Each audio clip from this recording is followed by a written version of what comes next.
नमस्कार, आप देख रहे हैं ऑनलाइन न्यूज वाला। मैं हूं आपके साथ दीपक गुप्ता। लोकसभा चुनाव 2024 के मद्देनजर राहुल अखिलेश की जनसभाएं लगातार हो रही हैं, तो दूसरी तरफ बसपा अध्यक्ष मायावती भी भाजपा और इंडिया दल पर हमलावर होकर इस बार अपनी जीत की बात करती नजर आ रही है। लेकिन असल में जीत किसको मिलेगी, 4 जून को चुनावी नतीजे बता ही देंगे। लेकिन इस बीच राहुल अखिलेश का एक नया दांवपेच निकलकर सामने आया, खासकर अखिलेश यादव का। उनकी नजरें भाजपा को तोड़ने के साथ साथ बसपा के वोटर्स को अपने साथ जोड़ने पर भी हैं। जी हाँ, जहां एक तरफ अपने पूरे बयान में ज्यादातर भाजपा पर हमलावर रहते हैं, लेकिन कहीं ना कहीं बहुजन समाज पार्टी का जिक्र करके उनके वोटर्स को अपनी ओर लाना चाहते हैं। जैसा कि आप भी जानते हैं, 2022 के विधानसभा चुनाव के जो चुनावी नतीजे थे, उसमें अखिलेश यादव को एक बड़ा जनाधार ने समर्थन किया था। एक तरफा मुस्लिम वोट मिला था, दलित वोट भी काफी हद तक मिला था। लेकिन जिस तरीके से बहुजन समाज पार्टी को उस वक्त 13% जो वोट मिले थे, अब पूरी कोशिश है इंडिया अलायंस के इन दो यूपी के लड़कों की कि कहीं ना कहीं उसको भी अपने साथ जोड़ा जाए। पहले तो राहुल गांधी जातिगत जनगणना की बात कर रहे हैं, दलित पिछड़ों की बात कर रहे हैं, लेकिन अब अगर हम देखें तो अखिलेश यादव सीधे तौर पर यह कह रहे हैं कि मायावती ने जो अपने भतीजे आकाश आनंद को हटाया, जो आकाश आनंद भाजपा के खिलाफ हमलावर थे, तो बसपा और भाजपा की अंदर ही अंदर साठगांठ है।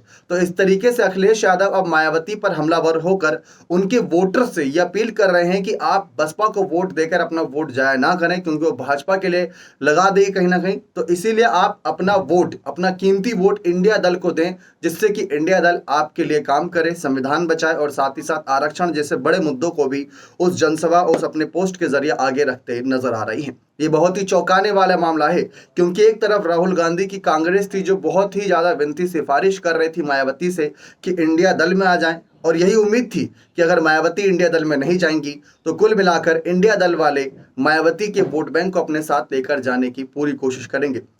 इसी बात का अंदाजा उसी दिन हो गया था जिस दिन अखिलेश यादव ने पीडीएफ फॉर्मूला उठाया था, पीडीएफ फॉर्मूला लागू करने की बात करी थी, यानी पिछड़ा, दलित और अल्पसंख्यक। अब इसमें जो दलित है वो बड़ी संख्या में है। आप जानते हैं उत्तर प्रदेश में करीब 22% है। उनको अगर साध लिया तो कई सीटों पर निर्णायक लड़ाई हो सकती है, और जो बचे 4 चरण के चुनाव हैं, खासकर उनमें निर्णायक लड़ाई हो सकती है। तो इसीलिए अखिलेश यादव की पूरी कोशिश है कि पीडीएफ फॉर्मूले को लगातार आगे रख के वे बहुजन समाज के वोटर्स को भी, जो केडर वोटर है, उनको भी साधने की कोशिश करें, बचा कुचा वोट बैंक भी अपने साथ ले जाए। सर्वे भी इस वक्त यही इशारा कर रहे हैं कि अगर यूपी के दो लड़के इस अपने मिशन में कामयाब होते हैं, बसपा का वोट बैंक तोड़ते हैं, भले ही भाजपा की वोट बैंक में बड़ी सेंधमारी ना कर पाए, लेकिन अगर बसपा का वोट बैंक तोड़ते हैं तो बसपा जो 13% पर थी विधानसभा चुनाव में, वो 7 से 9% पर जा सकती है। यानी 4-5% का इस बार भी नुकसान उठाना पड़ सकता है।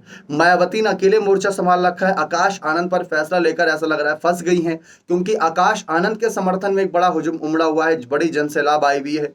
काफी हद तक लोग ये भी सोच रहे हैं कि मायावती ने जो किया अच्छा किया, पार्टी के हित के लिए किया। लेकिन अब यूपी के 2 लड़के जिस तरीके से बसपा अध्यक्ष मायावती के लिए नई मुसीबत बन गए हैं, देखते हैं मायावती इनको कैसे आड़े हाथ लेती हैं। बने रहे चैनल के साथ। बहुत बहुत धन्यवाद।